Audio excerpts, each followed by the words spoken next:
रात बहुत खामोश थी, ऐसी खामोशी जैसे पूरी कायनात सांस रोककर खड़ी हो। एक आदमी जिसका नाम सलीम था आज दुनिया से रुखसत हो चुका था। कल तक वो हंसता था, बातें करता था, कहता था अभी तो वक्त है, तौबा बाद में कर लेंगे।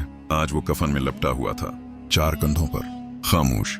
लोग कह रहे थे अल्लाह उसके साथ रहम करे, लेकिन सलीम जान चुका था अब असल सच शुरू हो चुका है।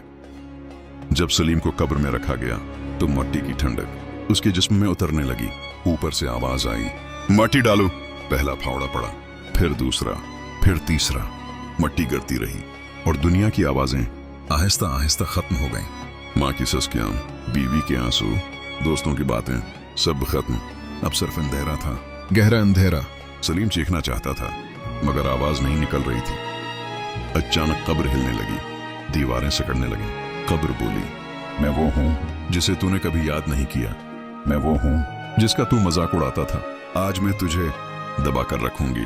कब्र इतनी तंग हो गई कि सलीम की हड्डियां एक दूसरे में घुसने लगे। वो चीखा लेकिन कोई सुनने वाला नहीं था। अचानक 2 खौफनाक आवाजें गूंजे। 2 फरिश्ते आए, आंखें आग जैसी, आवाज गरजदार। पहला सवाल आया, तेरा रब कौन है? सलीम जवाब देना चाहता था लेकिन जबान साथ नहीं दे रही थी। वही जबान जो दुनिया में झूठ बोलती थी, गैबत करती थी, नमाज में सुस्ती करती थी। दूसरा सवाल आया, तेरा दीन क्या है? सलीम हकला गया। तीसरा सवाल आया, ये नबी कौन है जो तुम में भेजे गए? सलीम के सामने उसकी पूरी जिंदगी चलने लगी। छोटी हुई नमाजें, गुनाह, फहश नदारे, लोगों के हक। जबान बंद हो गई। फरिश्ते ने कहा, यह झूठा है। अचानक कब्र में आग भड़क उठी। आसमान से एक लोहे का हथौड़ा आया और सलीम के सर पर पड़ा। ऐसी चीख निकली कि अगर जिंदा लोग सुन लेते तो बेहोश हो जाते। फरिश्ते ने कहा, दुनिया में तूने अल्लाह को भला दिया था, आज हम तुझे भलाएंगे। कब्र सांपों और बछुओं से भर गई। हर सांप का जहर दुनिया के 1000 सांपों से ज्यादा था।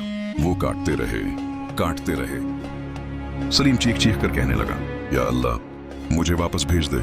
सिर्फ एक नमाज पढ़ लूं, सिर्फ एक सजदा कर लूं, सिर्फ एक तौबा कर लूं। जवाब आया, अब वक्त खत्म हो चुका है। दुनिया धोखा थी, असल जिंदगी यही थी जिसे तूने नजरअंदाज किया।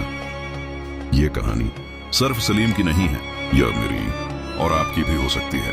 हम भी कहते हैं अभी वक्त है, लेकिन मौत कभी वक्त लेकर नहीं आती। अगर आज सांस चल रही है तो तौबा कर लो।